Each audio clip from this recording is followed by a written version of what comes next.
Hello everyone, welcome back to my channel. This is Disha. आप सब कैसे हैं?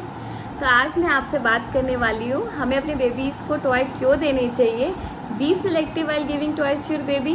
क्या क्या हमें प्रिकॉशंस लेने चाहिए जब हम अपने बेबी को टॉय दे रहे हैं, एंड एज वाइज हमें अपने बेबी को क्या क्या टॉयज़ इंट्रोड्यूस करने चाहिए। सबसे पहले मैं आपको बताना चाहूँगी हमें अपने बेबीज़ को टॉय क्यों देने चाहिए, टॉय के पीछे के बेनिफिट्स।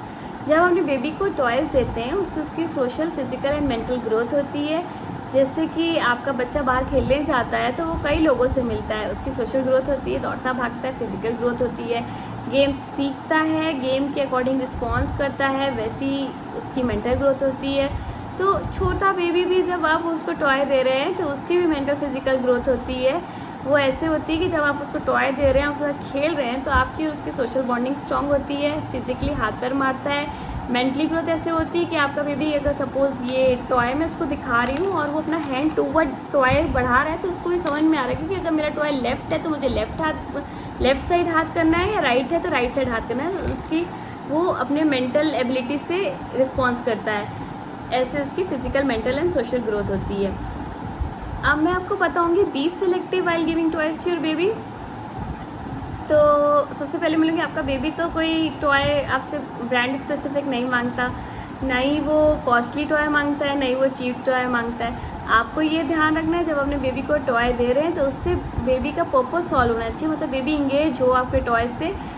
तो उस टाइप का आपको टॉय देना चाहिए और प्रॉपर्ली वेयर एंड टेयर करके आप देखिएगा कि आप जो टॉय अपने बेबी को दे रहे हैं वो किस तरीके से उसको नुकसान तो नहीं पहुंचा रहा है। इनिशियली आप अपने बेबी को रैटल देते हैं, रैटल का पर्पज़ ये होता है वो बचता है और अपने आपके बेबी को इंगेज करके रखता है। तो वो बचेगा कैसे, क्योंकि उसके अंदर बेयरिंग है, छर्रे हैं, तभी वो बजेगा, आवाज़ करेगा, आपका बेबी इंगेज रहेगा। तो आपको ध्यान देना है कि कहीं से वो टॉय टूट ना जाए और वो छर्रे आपके बेबी के मुँह में ना चले जाएँ, क्योंकि आप सोच भी नहीं पाएंगे, उसका बहुत एडवर्स इफेक्ट होगा और वो आपके बेबी के थ्रोट ब्लॉक कर देगा और वो बहुत उसका एडवर्स इफेक्ट होगा। तो आप जब अपने बेबी को टॉय दे रहे हैं तो आपको देखना है कि ये टॉय को मैं तोड़ लूँ, फोड़ लूँ, कुछ भी कर लूँ, ये टॉय नहीं टूटेगा, मेरा बेबी इसको बचाएगा और खेलेगा। वैसे ही आप अपने बेबी को प्लास्टिक कैसे टॉय दे सकते हैं, आप अपने बेबी को रबड़ का टॉय दे सकते हैं, उसको तोड़ मोड़ के कैसे भी वो खेल सकता है। और आपको एक चीज़ का और ध्यान देना है कि जब अपने बेबी को टॉय दे रहे हैं तो उसमें कोई पेंट ना लगा होना चाहिए, क्योंकि अगर वो पेंट छूट रहा है उसका, क्योंकि डिज़ाइन बना हो सकता है अपने बेबी को अट्रैक्ट करने के लिए कुछ ना कुछ पेंट बना होगा, अगर वो पेंट छूटेगा तो वो भी आपके बेबी को नुकसान करेगा। वैसे नुकसान करेगा क्योंकि बच्चों की आदत होती है वो हर चीज़ अपने मुँह में डालते हैं। तो जब अपने मुंह में डालेंगे तो उनके मुंह में वो पेंट जाएगा, उससे वो टॉक्सिक हो सकता है आपके बेबी के लिए। आपको वो भी ध्यान रखना है, पूरा आप प्रॉपर्ली उसको चेक करके देखिए कहीं से वो पेंट तो नहीं छूट रहा है। आपको एक चीज़ का और ध्यान रखना है कि जो आप अपने बेबी को टॉय देने पकड़ने के लिए तो कहीं उसकी उंगली ना फंस जाए, क्योंकि मुझे पता है कि मैं इसमें डालूंगी तो ये मैं अगर अपनी फिंगर निकाल पा रही तो मेरे बेबी की फिंगर तो आराम से निकल जाएगी। एक बार ये मैं इसलिए कह रही हूँ क्योंकि एक बार मैं सफ़र कर रही थी और एक छोटा बेबी बहुत रो रहा था। उसकी मम्मा बहुत परेशान हो गई कि मेरा बच्चा क्यों रो रहा है। उनको लगा कि मेरे बच्चे को भूख तो नहीं लगी है या उसका पेट तो नहीं दुख रहा है। उन्होंने सारे उपाय कर लिए पर उनका बेबी रो रहा था। मेरी अचानक से नज़र पड़ी कि उसकी ना फिंगर्स फंस गई थी टॉय के बीच में, और वो बच्चा कैसे निकाल पाएगा, और वो उसको हर्ट हो रहा होगा, वो बहुत रो रहा था। मैंने उनको कहा कि आपके बेबी की ना फिंगर फंस गई है मेरे ख्याल से, इसलिए वो रो रहा है। तो उन्होंने कहा कि ये तो बच रहा है, उसको खेल रहा था वो। मैंने कहा आप देखो। तो उन्होंने नोटिस किया कि सही में उसकी फिंगर फंस गई थी और इसीलिए रो रहा था। एट दी एंड वो टॉय को तोड़ना पड़ा, तब जाके अपनी फिंगर वो निकाल पाया। तो आपको इस चीज़ का भी ध्यान देना है कि आपके बेबी के लिए वो हार्मफुल तो ना हो जाए। या आपको एक चीज़ और ध्यान देनी है, वो टॉय शार्प ऑब्जेक्ट ना हो, वो अपनी आँखों में ना गड़ा ले या कहीं उसको लग ना जाए। तो आप अगर उसको टॉय दे रहे हैं तो वो शार्प नहीं होना चाहिए। जनरली टीथर के केस में ये होता है कि वो शार्प होते हैं और बच्चों को लग जाती है। बच्चा तो नहीं समझ पा रहा है, वो तो कहीं भी मारेगा टॉय को, खेलेगा, और हमें पता है कि हमारी आँख में लगेगी तो हमको दर्द होगा। बच्चे को तो नहीं पता है ना कि मेरी आँखों को नुकसान हो जाएगा। तो कोई शार्प ऑब्जेक्ट आप अपने बेबी को मत दीजिएगा। इसके पीछे एक बार मेरी क्लास में एक लड़का पढ़ता था, उसकी आई थोड़ी सी ख़राब थी।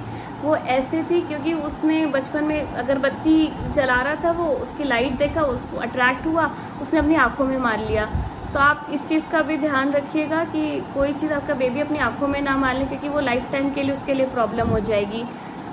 एंड आपको ध्यान देना है जब अपने बेबी को टेडी बियर दे रहे हैं तो वो फर वाला नहीं होना चाहिए, क्योंकि आपका बेबी हर चीज़ मुंह में डालता है, वो उसके फर उसके मुंह में जाएंगे, उसको नुकसान करेगा, या वो नोज़ में जाएंगे तो उसकी रेस्पिरेटरी को ब्लॉक कर सकता है। आपको ये भी ध्यान देना है। जब अपने बेबी को टॉयज़ दे रहे हैं, मैं हमेशा अपने वीडियो में कहती हूँ टाइम टू टाइम वॉश करिएगा, क्योंकि वो हर चीज़ मुंह में डाल रहा है, उसमें डस्ट लग रही है या फिर कुछ भी वो गंदगी बेबी को मतलब उस टॉय में लग रही है, उसका आपको ध्यान देना है। टाइम टू टाइम अपने बेबी को जो टॉय दे रहे हैं उसको स्टेरलाइज करिएगा, वॉश करिएगा। अब मैं आपको बताना चाहूँगी जब अपने बेबी को आप टॉयज़ दे रहे हैं तो एज वाइज आपको क्या क्या टॉय देने चाहिए। फर्स्ट 6 मंथ तो बेबी अपने आप से ही ग्रोथ कर रहा होता है, अपनी खुद के हैंड और लेग को फील कर रहा होता है, मूव करने की कोशिश कर रहा होता है, पलटने की कोशिश कर रहा होता है। बस हमारा पर्पज़ यही होता है जब हम फर्स्ट 6 मंथ उसको टॉय देते हैं तो वो उसको हम इंगेज करते हैं, वो रोए ना, या रो रहा है तो उसको चुप कराने के लिए तो हम उसको रेटल इंट्रोड्यूस करते हैं फर्स्ट 6 मंथ। तो आप रेटल उसको दे सकते हैं, वो रेटल 6 मंथ में पकड़ना सीख जाएंगे। 6 to 8 मंथ भी आप रेटल से वो खेलना, अब वो एक्चुअली रेटल से खेलना शुरू करते हैं 6 to 8 मंथ। आप उनको रेटल दे सकते हैं, या आप उसको इस टाइप का कुछ रिंग वाला ऑब्जेक्ट दे सकते हैं। इससे तो वो जमा तो पाएंगे नहीं, क्योंकि 6 to 8 मंथ में बैठना शुरू कर देंगे तो उनके लिए ये बेस्ट है। वो कोशिश करेंगे जमाने की और उसके रिंग से वो खेल सकते हैं। 8 to 18 मंथ आप अपने बेबी को शेप्स इंट्रोड्यूस करा सकते हैं, क्यूब, रिंग, सर्कल। अब वो चलने लग जाएंगे, उनको चीज़ें समझ में आने लग जाएगी थोड़ा थोड़ा, और आप उसको शेप दे सकते हैं, बस दिखा सकते हैं, आप उसको ट्रक दिखा सकते हैं, डिफरेंट चीज़ें आप उनको इंट्रोड्यूस कर सकते हैं और चलने लग जाएंगे। तो इस टाइप का कुछ आप उसको दिखा सकते हैं जिसको वो लेके दौड़े भागे, वो आवाज़ करेगी और उसके साथ वो इंजॉय करते चलेंगे। 18 to 24 मंथ तक आप उसको पजल इंट्रोड्यूस कर सकते हैं। आप एम्बुलेंस, ट्रक, बस, इस टाइप की चीज़ें उसको बता सकते हैं। और 24 मंथ के बाद तो बेबी अपने आप खुद ही सीख जाएगा उसे क्या चाहिए है, बैट, बॉल, वो तो मस्ती करेगा। 18 to 24 मंथ अपने बेबी को आप डॉल्स भी दे सकते हैं, किचन सेट दे सकते हैं, टेडी बियर दे सकते हैं। पर टेडी बियर अगर अपने बेबी को दे रहे हैं तो आप ध्यान रखिएगा कि फर वाली नहीं होनी चाहिए। चलिए अब मैं आपसे मिलती हूँ अपने नेक्स्ट व्लॉग के साथ। अगर आपको लगता है मेरा वीडियो किसी के लिए यूज़फुल है तो आप उसे शेयर कर सकते हैं, लाइक कर सकते हैं आप, और कमेंट बॉक्स में आपकी कोई भी क्वेरी है टॉय को लेके तो आप वो भी शेयर कर सकते हैं। अगर क्वेरी नहीं भी है तो मैंने आपसे स्टार्टिंग में एक चीज़ पूछी थी, आप सब कैसे हैं, इसका रिप्लाई मुझे दे दीजिएगा।